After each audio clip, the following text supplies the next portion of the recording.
What's up, everybody? I'm Nico from ProductionCrate.com. When we did our Marvel Zombies fan trailer where we took Marvel movie clips and zombified them with VFX, we were instantly getting requests to do the same with the DC universe. Now, I think we're ready to tackle DCeased, Tom Taylor's expansive tale of a techno-organic virus that inhabits the DC universe, turning everyone into the anti-living through digital screens and social media. Thanks, Twitter. Taking some inspiration from the miniseries, we're going to take our favorite DC characters and make them into killing machines with VFX. Final warning to our younger and more squeamish viewers, because things are gonna get a little gruesome.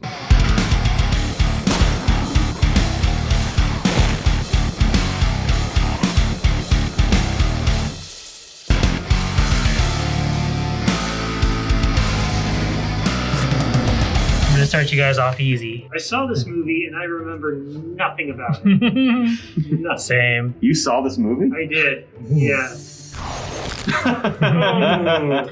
You got some rigid body sims going on in there, Adrian? Use a program called F-Spy. It's a program that you can use to make cameras in Blender that match your actual footage. So I do that, and then I just bring in this skeleton, and then I split it up into its own individual bones. Yeah, and I just did a rigid body sim on it. I definitely composited in some of our brand new dust, falling dust. We've got some kind of dust bursts coming from the ground, and some dust that falls onto the ground and then settles onto the ground. And then some of our new-ish 4K sparks, which are just colored green. And that's it. That's that shot. I see a little cameo in the background there. Oh yeah! I didn't even notice that. I forgot about it too. Oh, wow. I stole one of David's shots, because here's a tip for all you guys at home. If you want your shots to look good, steal from David. Nico, you want to show us your stuff? Yeah, let's do it. Thank goodness Superman's here to save us. Phew. Nope. Nice.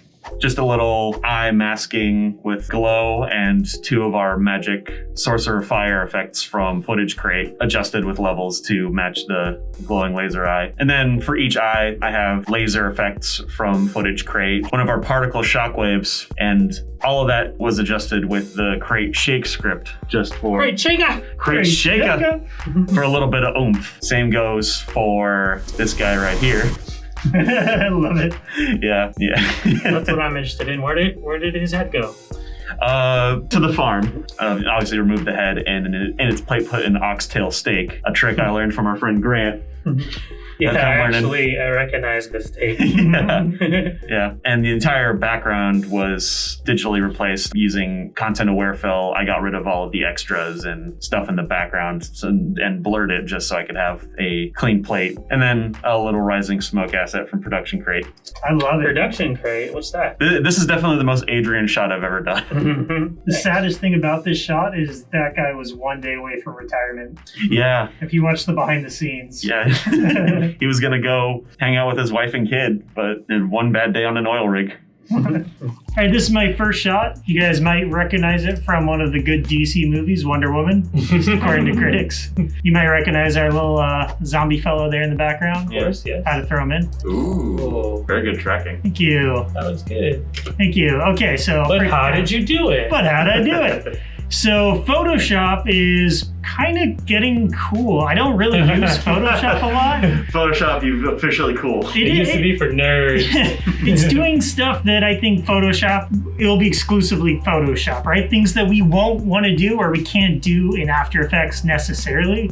Usually, Adrian, I think you're the same. When I edit photos, I still edit them in After Effects just because I'm comfortable there. But Photoshop has like, you remember that app that was really popular where it's like, make yourself look old? Mm-hmm. You can do that in Photoshop now. Ooh. So that's how I added like those little wrinkles and like skin deformations and stuff. And then from there, I took a 3D skull and I matched the perspective inside of Cinema 4D. And then I just rendered out the skull like that, brought it into Photoshop, and then started just messing with a bunch of different elements. For the muscle, I just used some of the blood slime from Footage Crate. So I got some like ripped cloth from Graphics Crate, and I used that to like reveal the wound on her cheek and her lips.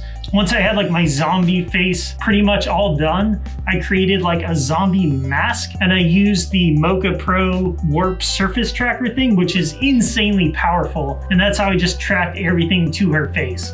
So it's pretty much all built in Photoshop and then just tracked using Mocha Pro.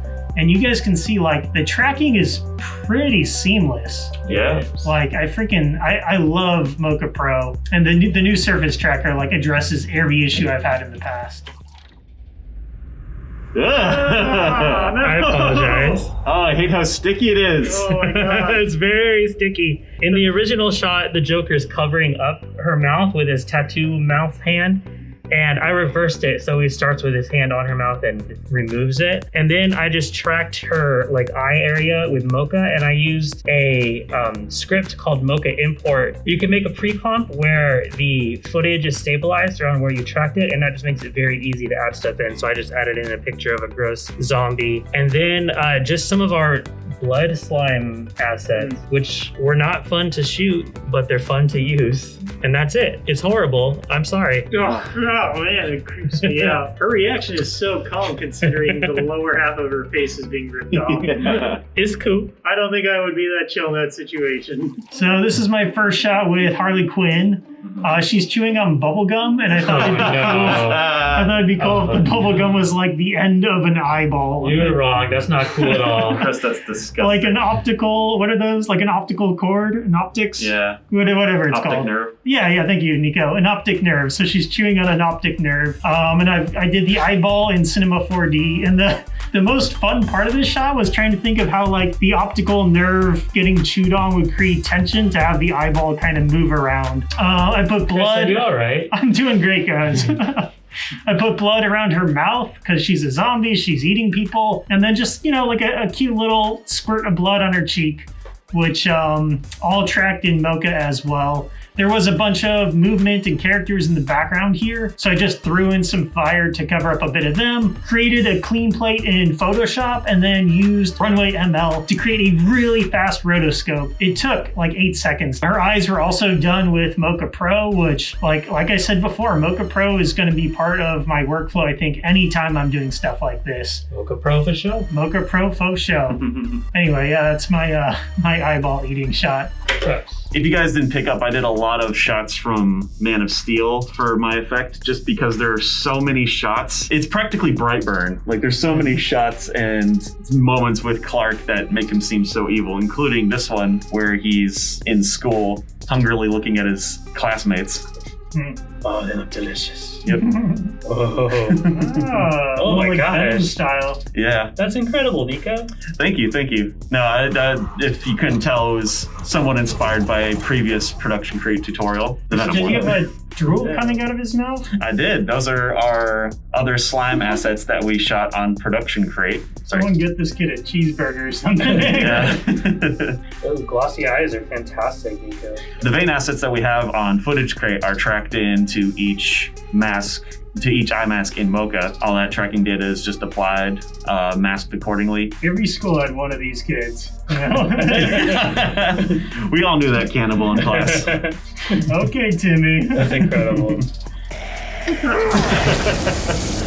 Done, son. So chunky. So this shot is just some real basic, simple compositing, really. First of all, I 3D tracked it with the 3D camera tracker, which I did not expect to work because of all the lightning flashing, but it worked fine. These zombies are just from Footage Crate, and they're extremely easy to composite. They already have shadows built into them and everything.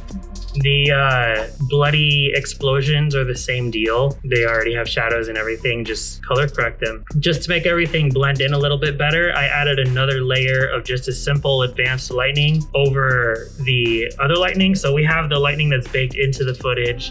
Then we have zombies on top of that, and then a little bit of lightning on top of the zombies, which kind of makes it so that they occupy the same space. Really a simple shot. I like this shot because my temptation was to just make all the superheroes into zombies, which is what I did. But I like that you're adding narrative of superheroes fighting back, because that is probably what would be like half the entertainment of the movie. Mm-hmm. You're actually watching these guys like trying to survive, not just wreaking havoc. Nico, like you, I also wanted a Superman shot. Initially, what I wanted to do was create a 3D face with his face projection mapped onto a 3D mesh. And then I would just like mess with the mesh and get him to look all zombified, and then throw in like some zombie teeth. And I like messed with that for maybe like an hour and a half or 2 hours, and it just wasn't looking good. And then I realized I should just replace his whole face with a zombie face. Mm-hmm. So I took a zombie model from Mixamo. They got a bunch of zombie models up there. And I just deleted the rig, chopped off the head from the mesh, matched up the perspective and the lighting to fit pretty close, and then just did a little like mesh warping stuff to get it pretty much perfect. And then just some blending around the edges. Again, Mocha Pro to roto out his hairline with a little drop shadow to blend it in. And that's the final result of my zombie face, Superman. That's messed up. It's pretty messed up. He's not doing too hot. Super cool. Thanks, guys. Super cool. Anyway, that's the thumbnail. Yeah, it is. Yeah. Hope you guys enjoyed that VFX breakdown. If you want to see the final trailer, we have it linked either up here or in the description below. Thank you for watching. If you enjoyed it, leave a like below. Let us know in the comments which DC heroes we missed out on. If you want to see more awesome content from us, you can subscribe to the Creators or our home Production Crate channel. And we'll see you in the next video. Later, Creators.